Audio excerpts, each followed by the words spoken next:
como parte de las actividades académicas del Cancer Center TEC-100, tenemos nuestra sesión periódica el día 29 de septiembre del 2021. Y en esta ocasión me da mucho gusto presentar a dos magníficos doctores, la doctora Samantha Herrada Velázquez y el doctor Pedro Robles, de quienes me permitiré referirme a un breve currículum de ellos, que es la doctora Samantha Herrada.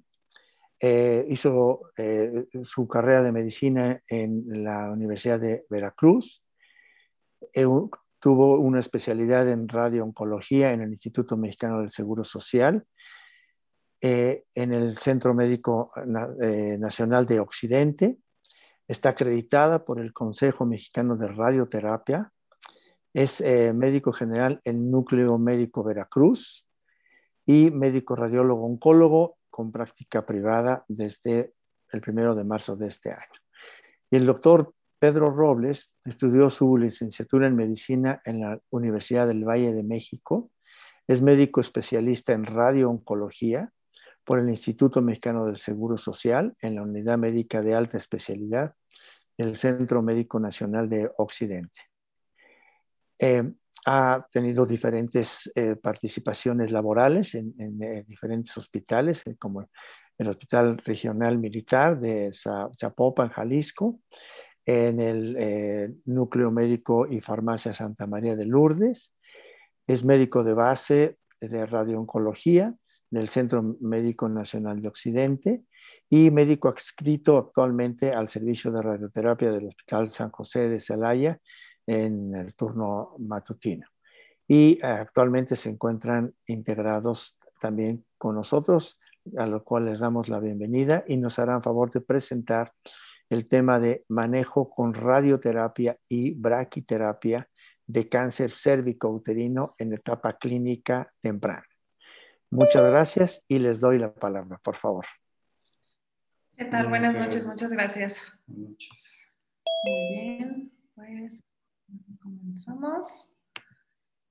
Pues un gusto estar aquí con ustedes esta noche. La verdad es pues un placer podernos integrar al grupo de Cancer Center y pues iniciar ya con estas pláticas y con estas actividades. El día de hoy, pues como mencionó el doctor, vamos a ver un pequeño repaso de lo que es la radioterapia, sobre todo en el manejo de cáncer cervicouterino, sobre todo en etapas clínicas tempranas. Nos quisimos enfocar un poco más a eso. Vamos a ver un poco de generalidades, ahora sí que digamos que para todo tipo de público, y después vamos a ver un pequeño casito ya un poco más enfocado ya en el tratamiento con radioterapia y qué es lo que hacemos, ¿sí? Entonces, pues empezamos, ¿sí? Okay. Como ya sabemos, el cáncer cervicouterino pues básicamente continúa siendo un problema de salud a nivel mundial. Va a corresponder actualmente todavía a la cuarta causa de cáncer en mujeres en el mundo. Sin embargo, hasta el 90% de las muertes por cáncer cervicouterino llegan a ocurrir en los países de bajos ingresos, incluso medianos ingresos, que nos incluye, con una mortalidad hasta 18 veces mayor que en países más desarrollados. Sin embargo, a pesar de los grandes avances en la prevención, el diagnóstico y el manejo, pues aún hay discrepancia completa a nivel mundial, que nos ha llevado a realizar muchas guías de tratamiento que ya están muy bien definidas y son pues, básicamente aptas para toda la población. Un poco de epidemiología, como comentaba, es el cuarto en incidencia en mujeres a nivel mundial, sin embargo, continúa siendo el segundo en mortalidad. Específicamente en nuestro país, continúa siendo el segundo pues, en frecuencia, en incidencia y en mortalidad, al menos esto de acuerdo a los últimos reportes del GloboCan del 2020, al menos en mujeres, vemos que corresponde al 8.9% de las causas de mortalidad en nuestro país. Aunque, como estamos comentando, ha habido una reducción importante en la mortalidad desde 1980 hasta estos tiempos debido a la prevención, al diagnóstico y al manejo que se ha ido integrando, hasta el 54% de la reducción en la mortalidad. Sin embargo, pues vemos que todavía es bastante importante en nuestro país. Dentro de los factores de riesgo, el más importante, el más asociado y el que debemos de tener en cuenta sobre todo, el VPH. Todo el resto de los factores de riesgo van a estar de alguna forma directamente relacionados, sobre todo la edad, por ejemplo. Tenemos que el pico de incidencia de las pacientes para una neoplasia de alto grado reportada en la citología va a ser a partir de los 35 años, por lo que, pues básicamente 10 años después, aunque una media de 43 a 45 años, va a ser donde el pico de edad en el que vamos a ver el diagnóstico de cáncer cervicouterino. Sobre todo va a depender un poco de la histología, pero es un poco más ya el pico de incidencia. Algunos factores genéticos y sobre todo aquello relacionado a la promiscuidad sexual. El número de parejas, el inicio de vida sexual activa antes de los 18 años o muy jóvenes, el tabaquismo, el uso de anticonceptivos orales, que hayan tenido muchos hijos o incluso la edad del primer embarazo, o algunos factores agregados ya como el VIH o pacientes trasplantadas. Pero como sabemos, el factor más importante, pues, el VPH. Los vamos a clasificar o los que más nos importan o lo que más nos importa al momento de clasificarlos para el cáncer cervicouterino va a ser el tipo el serotipo que vamos a conocer, ya sea oncogénico o oncogénico, los que más nos preocupan o los que van a corresponder a más del 60-70% de los casos directamente relacionados con el cáncer cervicouterino, sobre todo el serotipo 16 y el 18, aunque como podemos ver todo el resto de los serotipos, 31, 33, 35 y varios, están muy relacionados también con la aparición de cáncer cervicouterino. En cuanto a la prevención, pues básicamente es evitar el VPH con múltiples medidas y hoy en día lo más importante, sobre todo para prevención primaria, por así decirlo, es la vacunación. Sí, ya hay un esquema de vacunación en todos los países prácticamente, sobre todo pues en la gran mayoría, en los más desarrollados, pero en nuestro país también ya existe el esquema que es a partir de los 9 años de edad en niños y niñas, existen múltiples pues vacunas que están aprobadas, que nos van a cubrir sobre todo, sean 2 serotipos, 4 o 9, pero el punto es que nos van a cubrir sobre todo el 16 y el 18, que son, como les comentaba, pues los serotipos que más nos importan prevenir.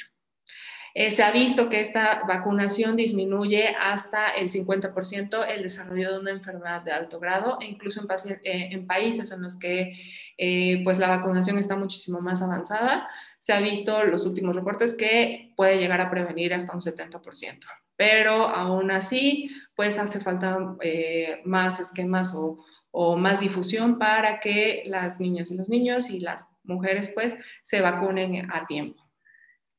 En cuanto al tamizaje, que básicamente ya estamos hablando de una prevención secundaria, tenemos múltiples guías, ya sea de la Sociedad Americana del Cáncer, la Sociedad igual Americana de Prevención contra Enfermedades o incluso nuestra guía de práctica clínica.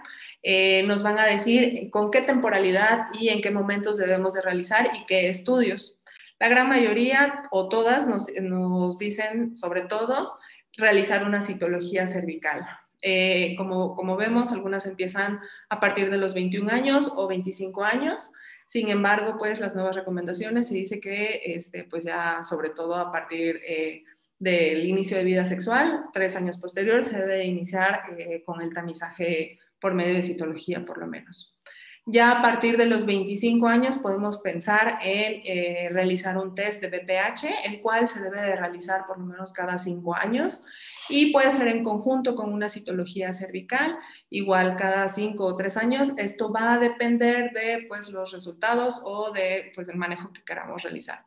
Prácticamente, o el punto es estar revisando a las mujeres por lo menos cada 3 años, siempre y cuando tengan las citologías que se vayan realizando pues negativas.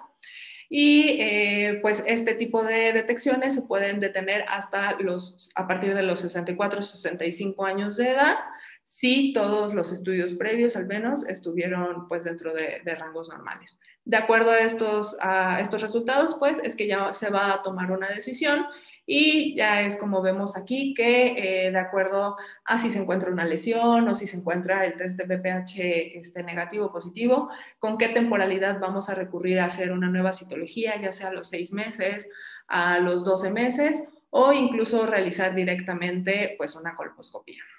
Esto es muy importante por sobre todo el riesgo que existe de progresión. El punto es detectar las lesiones en un estado bajo, un NIC1 de preferencia, porque como podemos ver, la progresión a un carcinoma invasor pues es muy bajo, ¿sí? Pero si las dejamos progresar a un NIC3, a una lesión de alto grado, estas pueden progresar pues básicamente hasta 12-15%.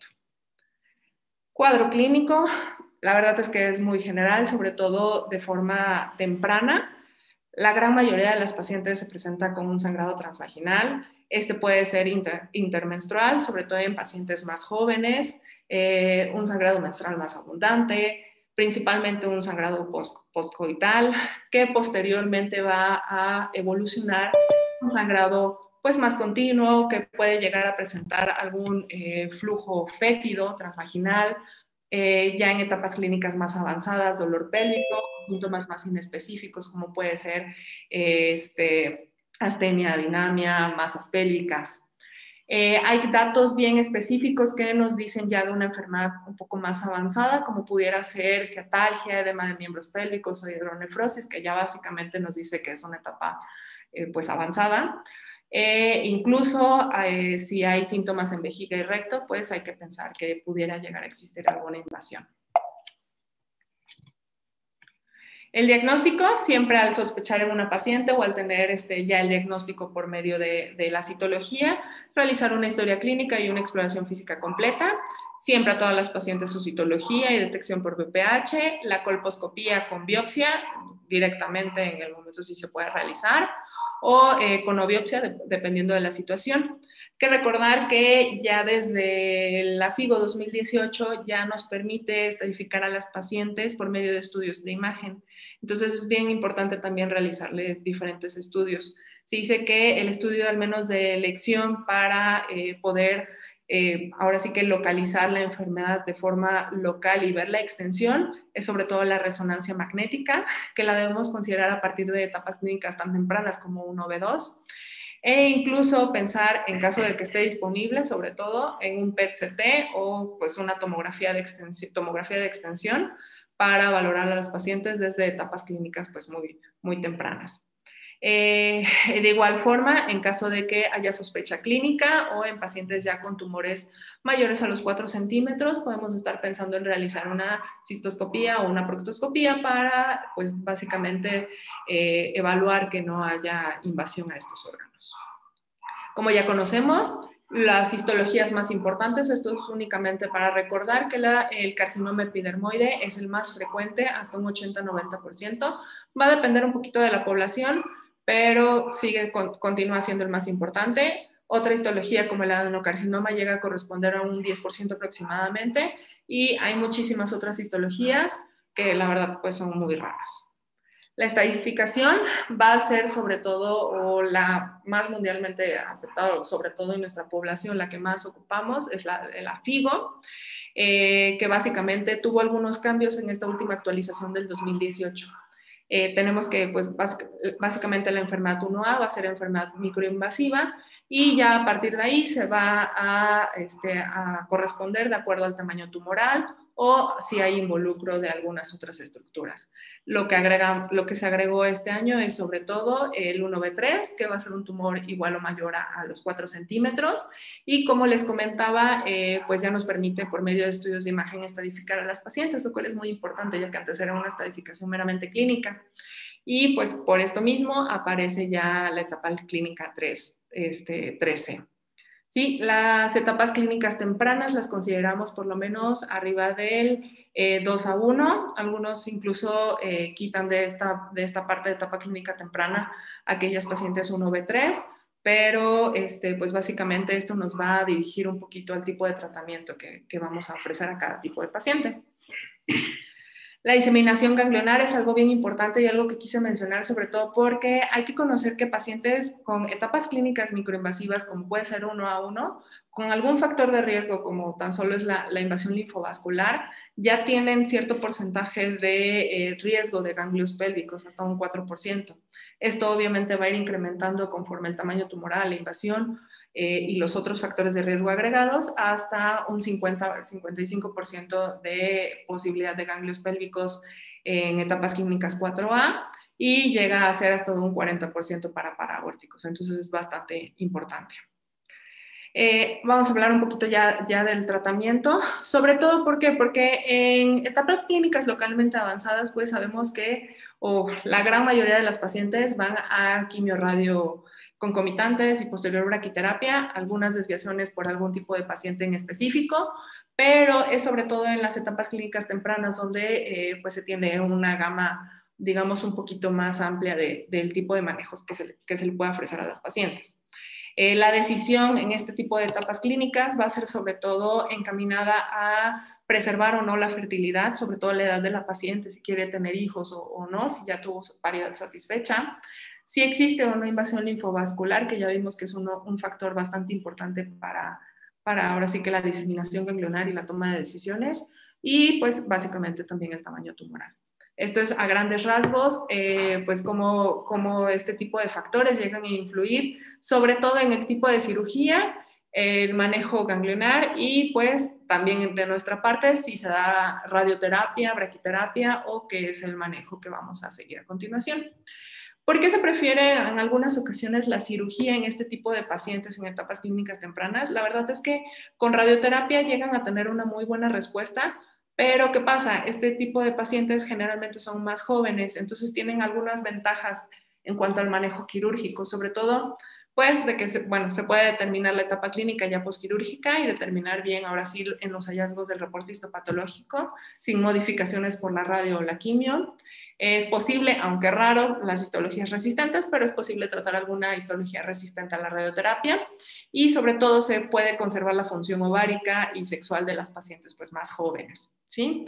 Esto va a depender del tipo de cirugía, ya hay cirugías hasta mínimamente invasivas que nos permiten pues manejar a varios pacientes. Pero ahora sí que un poquito más a lo que nos corresponde, ¿qué pasa con la radioterapia? Como ya les había mencionado, en enfermedad localmente avanzada, pues es prácticamente el manejo inicial. Es lo que ya conocemos y es el manejo principal y es lo más importante para la paciente, siempre y cuando pues esté apta para recibirlo. ¿Sí? Se ha visto que se relaciona a mejores desenlaces clínicos y una menor toxicidad, por lo que pues siempre va a ser el manejo elegido. Pero en etapas clínicas más tempranas, como la enfermedad microinvasiva incluso, se pueden tratar con braquiterapia únicamente, o aquellas pacientes que fueron llevadas a algún tipo de cirugía de acuerdo a los factores de riesgo ya reportados en su reporte de patología, se va a definir si se va a dar tratamiento con radioterapia o quimioradioterapia o incluso braquiterapia. De esto ya pues vamos a ir hablando un poquito más adelante. Cuanto ya a la radioterapia adyuvante, tenemos que nosotros como radioterapeutas pues le vamos a dar tratamiento sobre todo en radioterapia externa de 45 a 50 grays en modalidad 3D o IMRT. Actualmente las guías de la Astro nos dicen que siempre que se tenga disponible la radioterapia guiada por imagen y que esté ahora sí que la posibilidad de dar IMRT, se deba de ofrecer este tipo de tratamiento porque disminuimos mucho la toxicidad, sobre todo en pacientes posoperadas. ¿A qué pacientes se les va a dar incremento con braquiterapia, incluso después de la cirugía y de la radio externa? El único factor que nos dice bien la NCCN que tenemos que otorgar braquiterapia es en aquellos pacientes con márgenes positivos. Sin embargo, pues de acuerdo a múltiples artículos y dependiendo de dónde nos basemos, pero hay algunos que nos consideran la invasión, el tipo de invasión tumoral inicial, si había parametrios involucrados o si estaba la vagina involucrada, o incluso si había invasión linfovascular extensa para considerar también dar algún incremento con braquiterapia. Esto es de la guía de tratamiento, no quiero meterme mucho precisamente porque pues es un poquito más del manejo que damos como radioterapeutas, pero sí es importante que pues conozcamos que los volúmenes de tratamiento en radioterapia para las pacientes con cáncer cervicouterino pues básicamente es un volumen amplio que va a abarcar toda la pelvis. Vemos cómo va desde los ganglios ilíacos comunes, se va bifurcando y básicamente pues ocupamos prácticamente toda la pelvis, aquella zona donde están los parametrios o la región vaginal. y se le dan márgenes amplios que llegan a ser de los 7 milímetros hasta 1.5 centímetros, perdón, de incremento para el PTB. Entonces, la verdad es que sí termina siendo un gran campo de tratamiento. En pacientes que todavía conservan pues ahora sí que su útero, no es el caso porque es más para etapas clínicas avanzadas, pues todavía tenemos que incluir el útero, el cervix, los parametrios y otras zonas. Pero la verdad es que es por eso la importancia del manejo con IMRT en este tipo de pacientes para disminuir un poco la toxicidad. En cuanto a braquiterapia, es bien importante mencionar que múltiples estudios la han relacionado incluso o la han querido comparar con otras modalidades como dar incremento con IMRT o radioterapia, SBRT, que sería radiocirugía extracerebral. Sin embargo, se han dado cuenta o hemos visto que la omisión de la braquiterapia tiene un fuerte impacto en la sobrevida de las pacientes, sobrevida libre de enfermedad y sobrevida global.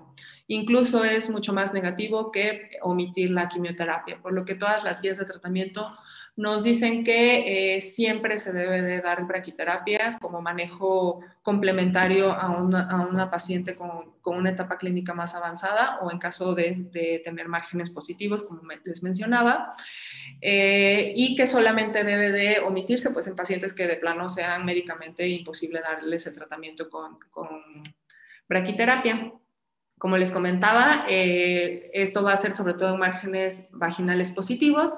¿Y qué tipo de dispositivo vamos a ocupar? Ya va a depender de dónde está el margen positivo, si hay enfermedad macroscópica o si estaba invadido el tejido paravaginal o parametrial, para determinar si se va a ocupar un cilindro intercavitario o braquiterapia intersticial. Estos son algunos de los artículos, nada más para mencionar, como les mencionaba, en todos estos estudios vemos como etapas clínicas tempranas o desde etapas clínicas tempranas hasta avanzadas, se intentaba sustituir la braquiterapia u omitirla y vemos que completamente hay un impacto en la sobrevida libre de enfermedad e incluso sobrevida global para el manejo con braquiterapia.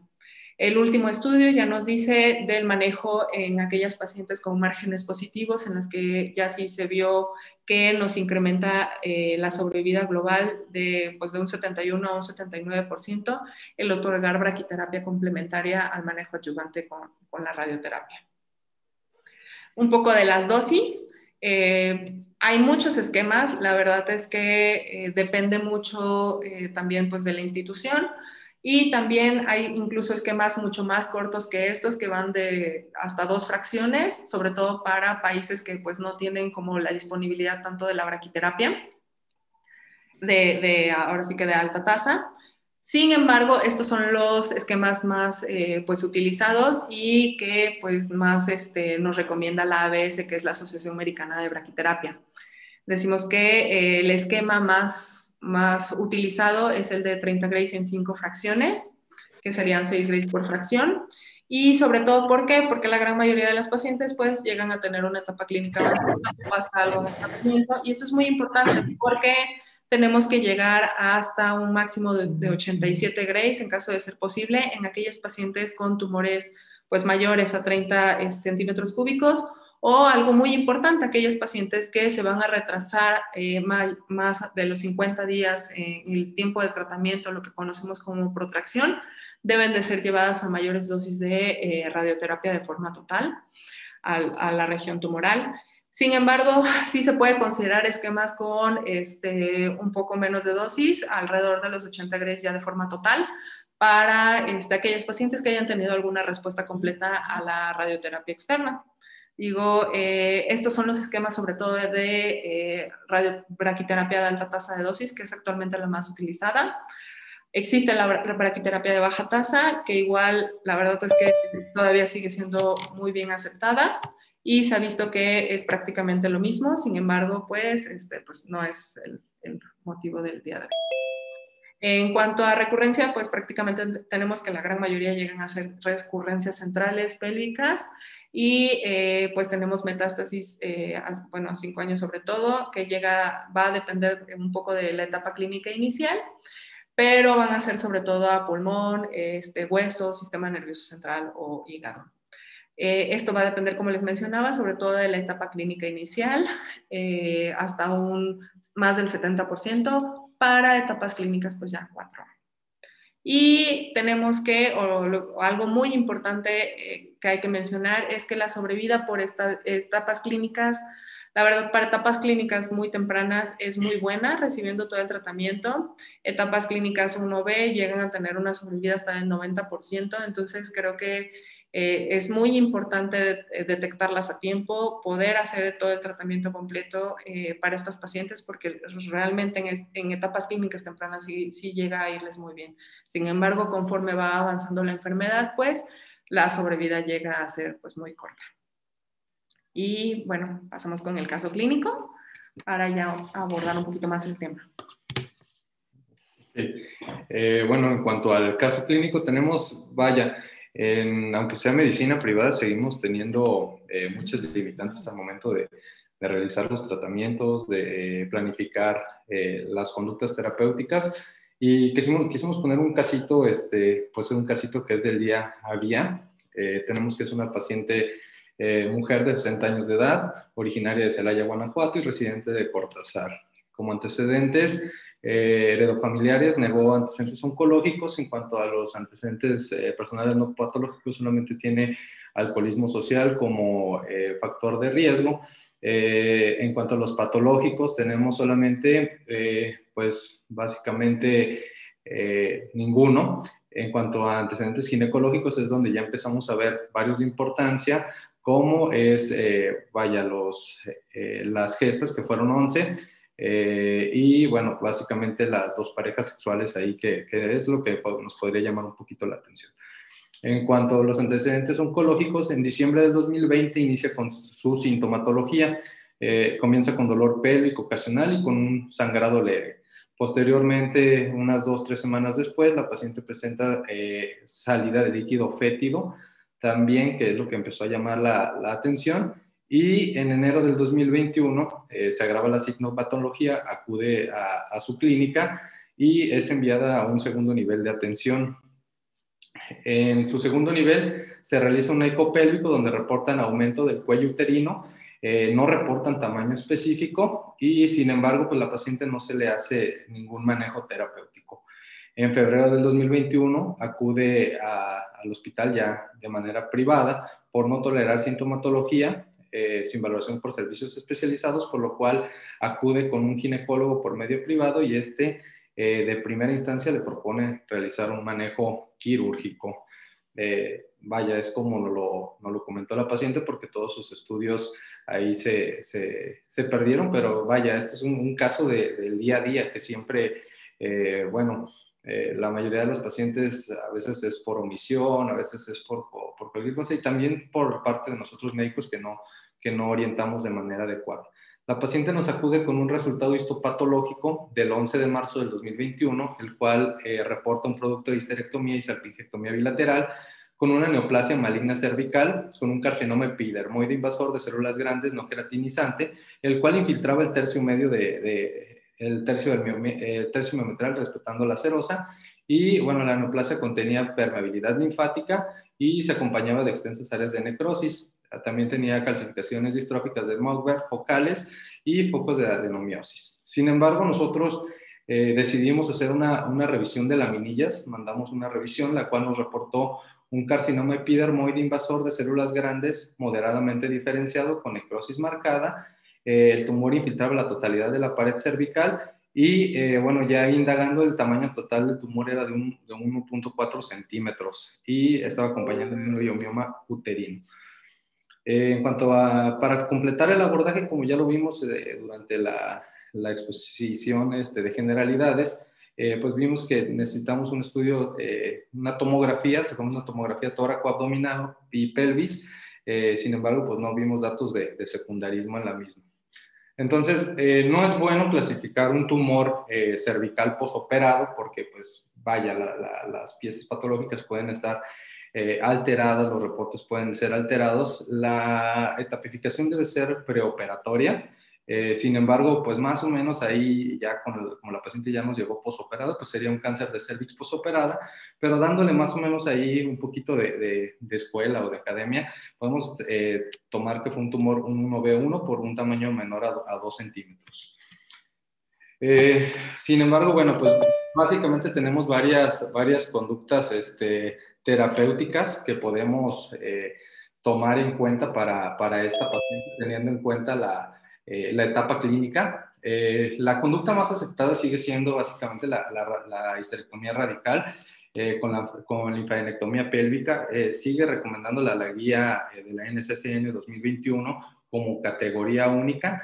Ya dependerá, la necesidad de realizar paraórticos. Sin embargo, actualmente las condiciones quirúrgicas o los procedimientos quirúrgicos, la mayoría de las veces deciden omitirlos, a menos que haya alguna sospecha o características, muy específicas, pero tenemos también como posibilidad de tratamiento, también realizar el tratamiento con radioterapia externa como tal y dar braquiterapia concomitante con quimioterapia. Son las conductas que podemos tener ahí en cuanto al manejo. Sin embargo, pues esta paciente vimos que fue una cirugía, pues creemos que fue una cirugía no oncológica. Sin embargo, pues hay que tomar en cuenta los criterios que se tienen para decidir si podemos llevarla a adyuvancia o dejarla en observación. Con esta paciente yo creo que tuvimos que tomar la decisión de tratarla con radioterapia externa de manera adyuvante, ya que pues, en el reporte de patología vimos que tenía invasión linfovascular y invasión del estroma cervical. Ya con 2 criterios, como vamos a ver poquito más adelante, pues ya son criterios de dar radioterapia adyuvante. Para aterrizar todo esto, yo creo que vale la pena tomar un poquito de evidencia en cuanto a los estudios pivotales. Y bueno, para no salirnos tanto del tema, decir qué es mejor, dar cirugía o radioterapia. En el año de 1997, ya un poquito antiguo el artículo, sin embargo, podemos creer que es un artículo pivotal, el de Landoni, en la cual tomó la decisión de dar tratamiento con radioterapia sola, acompañada de braquiterapia, versus cirugía sola más linfadenectomía. Sin embargo, este estudio tiene grandes sesgos, ya que la mayoría, un 50% aproximadamente de los pacientes que se llevó a cirugía, se les indicó radioterapia adyuvante. Los objetivos eran evaluar sobrevida global, sobrevida libre de recurrencia y las comorbilidades. Ellos vieron que básicamente dividieron los grupos en tumores menores de 4 centímetros y mayores de 4 centímetros, para lo cual ellos concluyeron que, que la cirugía y la radioterapia no son equiparables, compararon que era un estudio de no inferioridad, que tenían similares tasas de sobrevida global y a la vez de recurrencia. Entonces, este estudio quedó como un estudio de no inferioridad de la radioterapia sola versus la cirugía en etapas clínicas tempranas.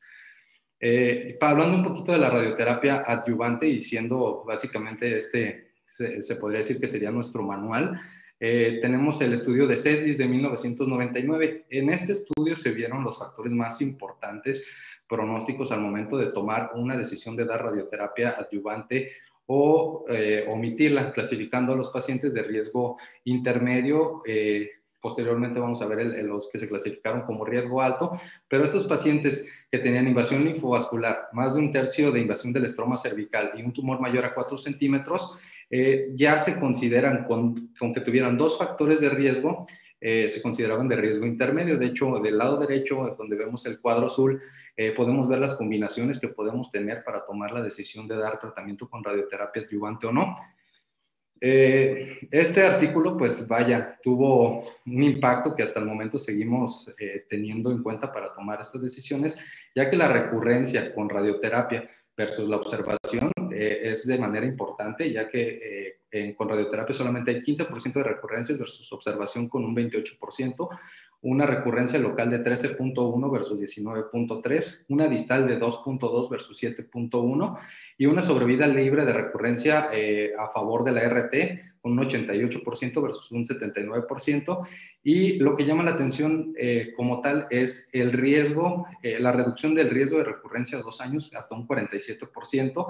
Obviamente sacrificando ¿qué? Toxicidad, pero es una toxicidad muy mínima. Pacientes presentaron toxicidad genitourinaria hasta en un 6%, con una gastrointestinal también combinada, versus 2.1% de los pacientes que se dejaron en observación. En conclusión, pues la RT disminuye el riesgo de recurrencia en pacientes con 2 criterios considerados como de riesgo intermedio.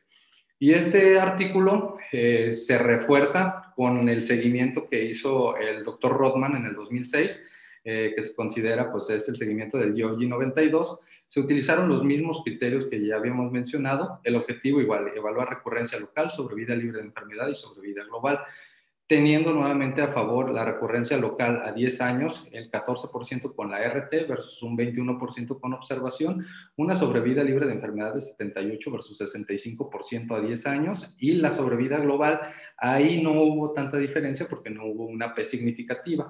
Entonces podemos concluir que este artículo de seguimiento de Rodman favorece el control local en cánceres cervicouterinos en etapa clínica 1B, pero pues a causa de no incrementar la sobrevida. Sin embargo, pues vaya, teniendo un buen control local es algo muy aceptable.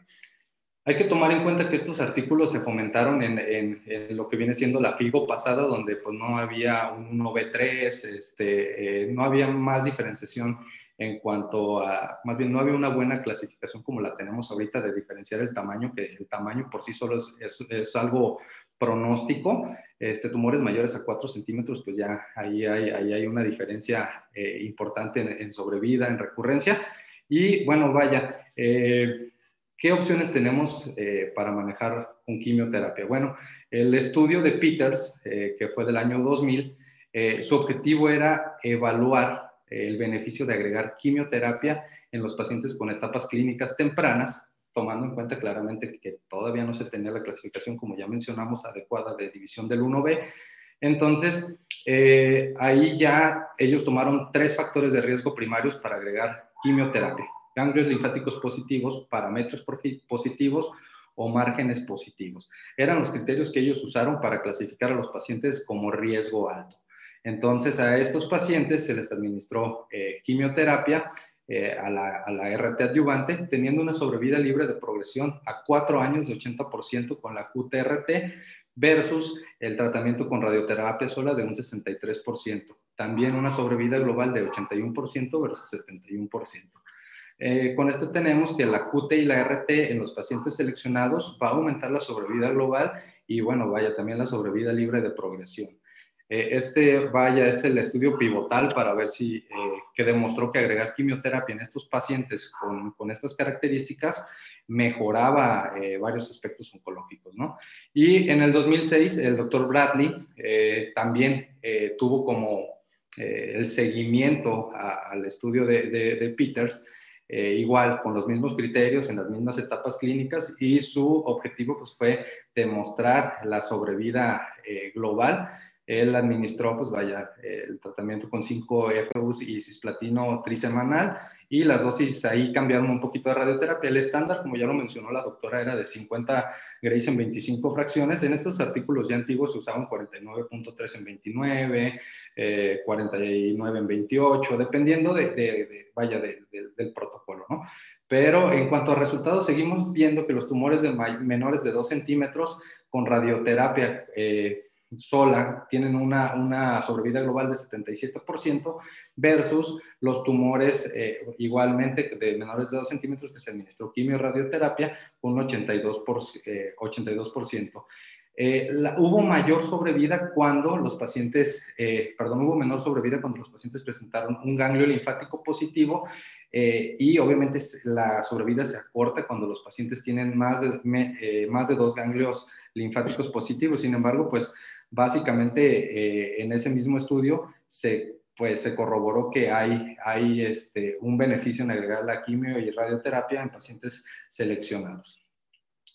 En este estudio, el STARS, pues es algo, digo, nuevo, porque este artículo acaba de salir en el 2021.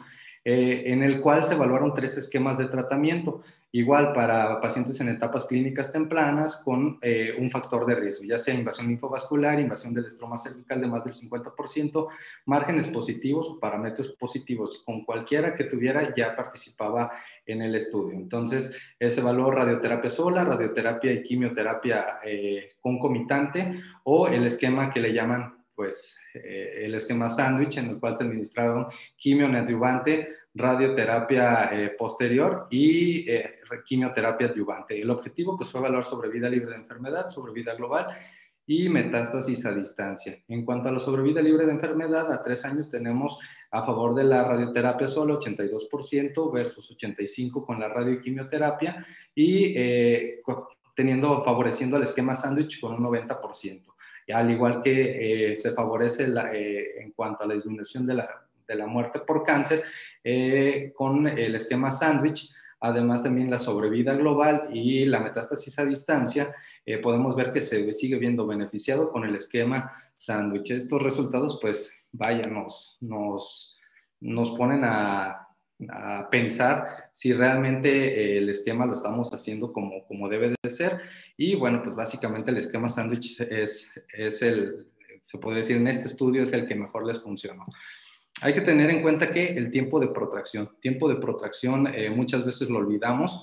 Iniciamos los tratamientos quirúrgicos y los pacientes por X o Y cosa nos abandonan el tratamiento, se alargan los tiempos y bueno, es importante ya que en este estudio es un estudio oriental.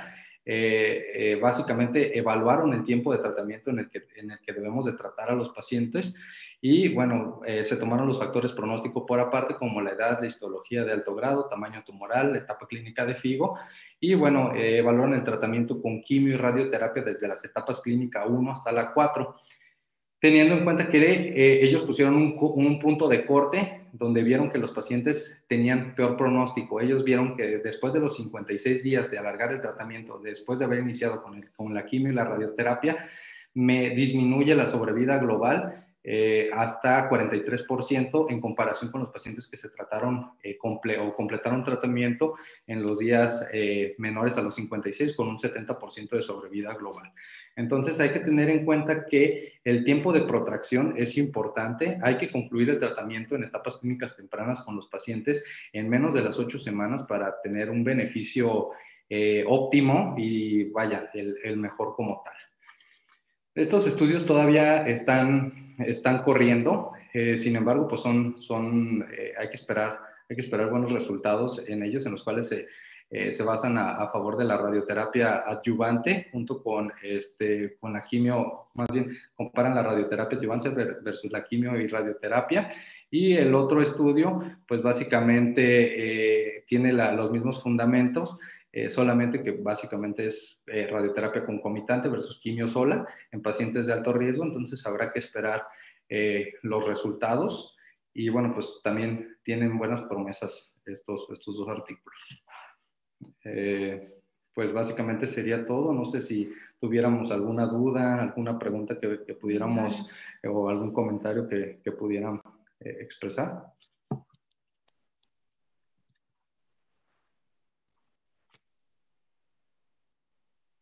Si alguien tiene alguna pregunta o algún comentario, con mucho gusto, los escuchamos.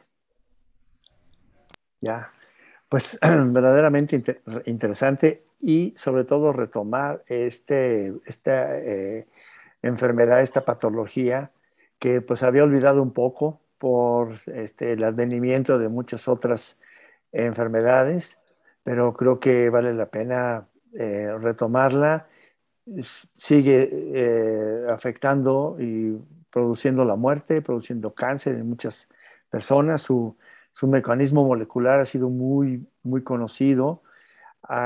Se ha identificado las secuencias de genes que son capaces de mutar a un gen tan importante como P53, que pues deja a las células sin protección ante mutaciones y pues este mecanismo ha abierto la puerta para pensar en opciones de otro tipo, en otros tipos de cáncer.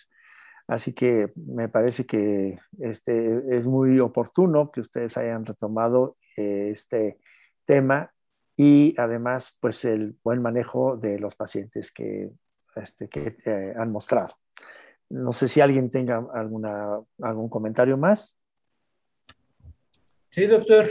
¿Sí me escuchan? Sí, cómo no. Sí, doctor ¿Cómo Elías. están? Mucho gusto, doctora Samantha, doctor Pedro. Pues estamos aquí viendo su presentación, muy buena, la verdad. Y pues se cubrieron todos los puntos, nada más pues para ser puntuales. Yo sé que cáncer cervicouterino luego es una neoplasia que se presta para que le metan en mano desde el cirujano general, desde el ginecólogo general, pero pues sí es una neoplasia que pues debería ser abordada inicialmente por los oncólogos, ¿no? Ya sea quirúrgico, gineco-oncólogo, radio-oncólogo, oncólogo médico, porque pues luego son casos que ya te llegan muy manipulados, como el caso que se presentó. Este, y pues sí, definitivamente, pues yo quisiera preguntarles, así, en la dosis puntual que se debe de llevar para tener control local de un cáncer cervicouterino etapa 2 con quimio y con radio, una etapa 2B, por ejemplo, ¿qué dosis equivalente a un EQ de 2, hasta qué dosis debe de llevarse? Pues anteriormente lo manejaban arriba de los 80 Gray, sin embargo, pues como comentaba, actualmente ya se ve que tumores más grandes o pues básicamente eso, que tengan algún factor de riesgo o que el tiempo de protracción no se cumpla, arriba de los 85-87 Grays. Sí, Correcto. solamente algunas pacientes con respuesta clínica completa, pues sí se puede considerar una dosis un poco más baja, pero la verdad es que siguen siendo dosis muy altas, alrededor de los 90 Grays, incluso para pacientes pues ya con enfermedades más extensas. Sí, y en caso de pacientes con parametrios muy voluminosos o con tumores residuales posquimio y radio con tratamiento convencional, pues incluso hasta se recomienda un boost parametrial o un boost hacia el cervix, con tal de que pues, reduzca lo más posible y pues sea una buena cobertura con braquiterapia, ¿no? Sí, claro. Sí, es que pues básicamente es un mundo porque cada paciente es bien específica, como mencionaba, la verdad es que depende mucho desde la edad del paciente, de si ya tuvo hijos o no, la etapa clínica, hasta la invasión linfovascular o si hubo algún residual, que nos va a impactar realmente en el manejo y sobre todo como con radioterapia, pues como menciona, hay técnicas que se les pueden dar un pulso parametrial, pues usted trata toda la pelvis, la braquiterapia puede variar desde con sondas, cilindros y ya es posoperada o hasta braquiterapia intersticial en caso de que pues haya enfermedad macroscópica evidente. Entonces sí es básicamente todo un mundo también, depende mucho de cada paciente. Correcto, correcto. No, pues muy buena presentación, la verdad los felicito. Estuvo muy bien, muy práctica ahora sí que para todo el personal. Y pues son bienvenidas y pues aquí las puertas de servicio están abiertas. Y pues cualquier cosa que necesiten, pues estamos a la orden. Muchas gracias, doctor. Perfecto, muchísimas gracias. Yo quería comentar algo, bueno, también otra vez darles la bienvenida, ya había platicado con ustedes. Y como bien dice Lier, ¿no? El abordaje temprano por un equipo oncológico da mejores resultados, pero incluso más que por un especialista oncológico, por un equipo de especialistas que sesione el caso, que lo comente y demás, y que se aborde realmente de manera colaborativa, ¿no?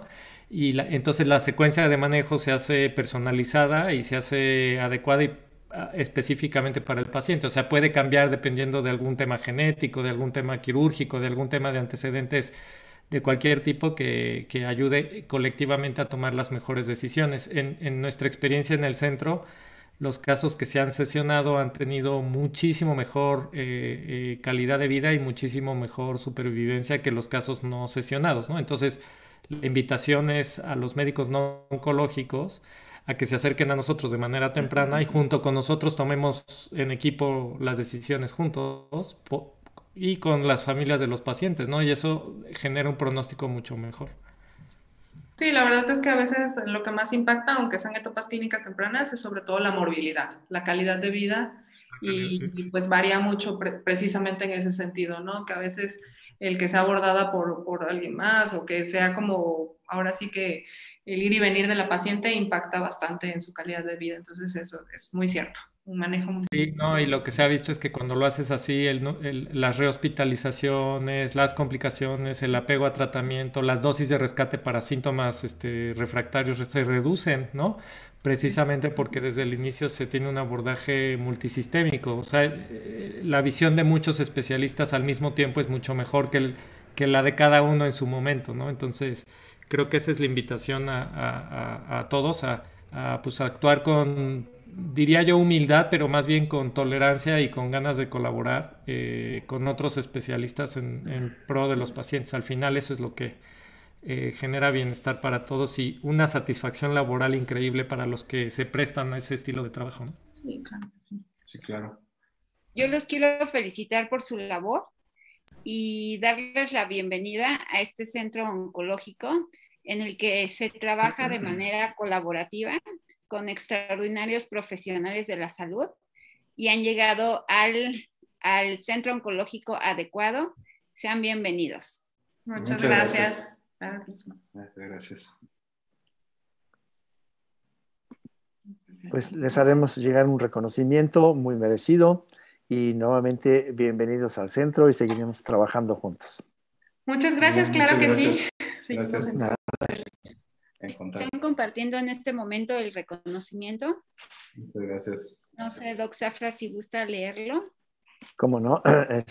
Cancer Center Tech 100 otorga el presente reconocimiento a la doctora Samantha Herrera por su participación en la plática Manejo con radioterapia y braquiterapia de cáncer cervicouterino en etapa clínica temprana, 29 de septiembre del 2021, y lo mismo para el doctor Pedro Robles, y firmado por el director general Juan Manuel Fraga Sastrías. Bien, enhorabuena. Gracias. Gracias. Yo se los hago llegar inmediatamente. Perfecto, muchas gracias. Con mucho gusto. Pues claro muchas gracias y nos vemos por ahí pronto en el centro. Claro que sí, muchas gracias. Saludos, hasta luego. Gracias, hasta luego. Muchas gracias.